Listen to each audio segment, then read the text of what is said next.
And yeah, I appreciate those two people clapping lightly out there. Really meant a lot.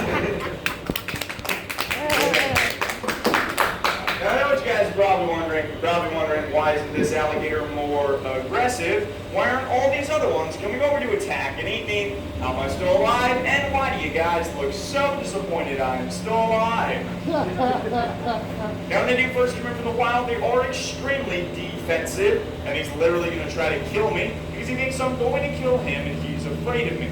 Now, once they learn we're not going to hurt him, we do an animal-friendly show, he's much more calm and relaxed, and as you can see, basically tolerates what I'm doing right now because he knows that I'm not going to hurt him.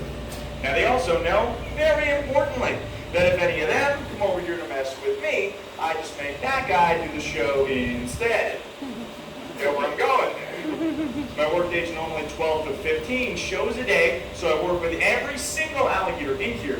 That's why when you see me walking around, I step right next to them. They kind of keep their heads down. They're like, don't pick me, don't pick me. That is happening. These alligators are tame and trained then. See, my friend, can I trust him? No. This is an alligator. It's not a Labrador. There's no bond, there's no friendship, make no doubt about it. If I did trip and fall in there and my hand slips, I do something wrong, this alligator and every other alligator in here absolutely could and would rip my hand off, there's no doubt about it. And usually about once a day as I'm walking around in here, I will get one of them come creeping up, and they will try to bite you if you're not paying attention. If you were surprised by this, let me remind you that this is an alligator.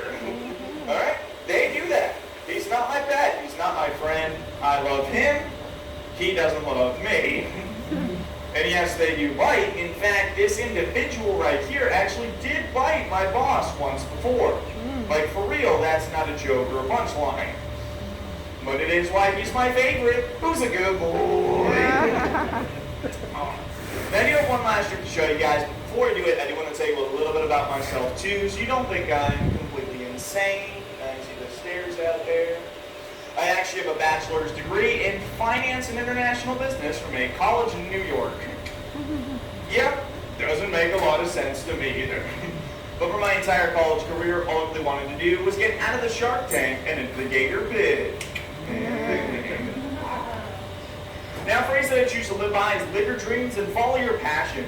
For my entire life, I've been passionate about reptiles and especially alligators, and it has been a dream of mine to be an alligator wrestler ever since I was a little kid.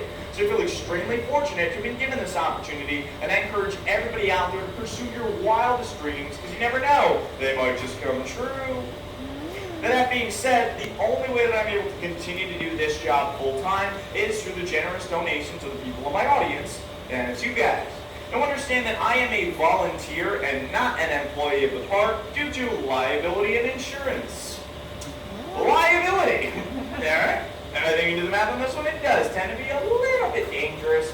So at the end of the show, you like the show, you learn about alligators, you like our alligator rescue. I do greatly appreciate anything that goes into my little tip jar down there. That is my life insurance policy.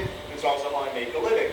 And that's also what enables our alligator rescue to function and what allows us to continue to go out and rescue more of these beautiful and magnificent animals. Now, I do also have to say the not fun part, alright? Do not attempt anything you've seen me doing here today. I know I might make it look pretty easy, pretty safe to be in a pit full of alligators and to handle one, but the reality is, one slip, one wrong move, you can lose life or limb. I feel very fortunate. I've had a lot of close calls, never had a bad accident, but I have a few friends who did. One friend got bit in the hand during a show, gator death rolled, snapped his arm like a twig. Another friend got bit in the upper arm during a show, gator death rolled, ripped the bicep from the bone, ate a chunk of his arm during the show. That was obviously very serious. He almost died from one loss, but I'm not saying this to be dramatic or to scare you guys. I say that you understand the reality here. I tell a lot of jokes, and then people tend to forget this is a powerful apex predator. They deserve our utmost respect. Don't ever approach one, ever try this. With that being said, take a look around me. Alright? These are not aggressive animals. They're not going to come chasing after you. They're not going to hunt you down. But that is pretty cute. They pretty much just sleep all day. They're the laziest things on earth. But when people feed them, swim in their habitat, or try to handle them like this, that's exactly if people get hurt or even killed. So don't do any of those three things and you'll be fine. You leave them alone, and they'll leave you alone. Now, on that note of positivity, let's go ahead to the most dangerous part of the show. What could possibly go wrong, right? So the last The point that is dangerous. Face off, because if I mess it up, my face comes off. Yeah, you need a dark sense of humor. So what I'm going to do, I'm going to open up the jaws of the alligator. I'm going to set my chin on the edge of the open jaw, balancing the jaws over just my chin. And if anything touches inside the mouth, boom, jaws snip shut immediately. So reflex, nothing stops the jaws from closing. So do be very careful here. Now one last piece of anatomy I want to point out quick. Okay, see this fat rolling thing down here? That's not fat, that's the jaw muscle. An alligator can eventually have over 50 pounds of muscle solely dedicated to slamming its jaws shut and then crushing anything that's in between them. That puts this in perspective a little bit. So let's give this a shot. Relax, big guy. Eric, there's birds behind you. Oh. Alright, now most of my show Turn what off? bad jokes. I do want you guys to laugh, have a good time, learn about alligators. So this is one part of the show that is actually extremely dangerous. So before we do it, I want a little bit of motivation. You guys are enjoying the